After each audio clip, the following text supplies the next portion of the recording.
যে ব্যাপারটা প্রচারিত হলো, এই ধর্ম যার যার বড় মা সবার, এটা কবে থেকে? এটা আমাদের যখন আমরা মন্দির তৈরি করেছি বা যখন পুজো ধরেছি তখন থেকেই আমাদের এটা হচ্ছে আমার এক দাদা, ওনার নাম সন্তু চক্রবর্তী। উনি একটুখানি এইসব ভাষা বাউল এসব নিয়ে থাকে। আচ্ছা। ও আমাকে বললো, তুই যখন দায়িত্ব পেয়েছিস ভাইয়া, তুই একটা কাজ কর, তোদের মন্দিরে এমন একটা সিস্টেম কর যেখানে সব ধর্মের লোকেরা আসতে পারবে।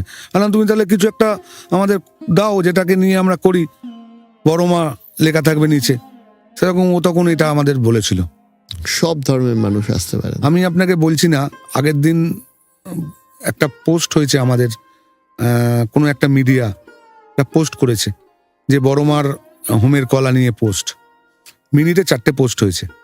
তার এগেনস্টে কিছু নৈহাটির মানুষ, যে এত বড় মিডিয়া হাউস বড় মাকে এত প্রচার করছে, আমরা নৈহাটিতে বেরোতে পারবো না, নৈহাটির রাস্তা বন্ধ হয়ে যাবে, এটা এত প্রচারের কি দরকার আছে।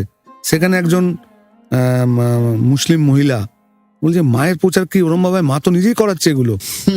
একজন ভিন্ন ধর্মী মানে মহিলা আমাদের ধর্মকে সাপোর্ট করছে, আর আমার ধর্মের লোকরা সে বলছে কেন প্রচার করছো।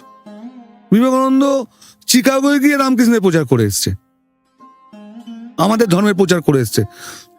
এটা আমি মায়ের প্রচার করব না, আমি বড় মার প্রচার করবো না, লোকে জানবে না, উপকারগুলো পাবে না, আসবে না। মন্দিরে আসলে একটা গরিব মানুষ শাড়ি পাবে না, তাহলে আমি দেবো না। আমাকে তো করতেই হবে, যেগুলো পাচ্ছে সেগুলো আমাকে দিতেই হবে। আমি তো নিয়ে রেখে দিতে পারবো না, আমি টাকা ব্যাংকেও রাখতে পারবো না কাগজ হিসেবে। আমি খরচা, আমি জানি আমি যদি 10 টাকা খরচা করি, বড় মা তার বক্সে 1 লাখ টাকা দিয়ে দেবে। একদমই তাই। আমি যদি রেখে দিই কেউ দেবে না, খরচা না করি। আমাদের পুজোর পরে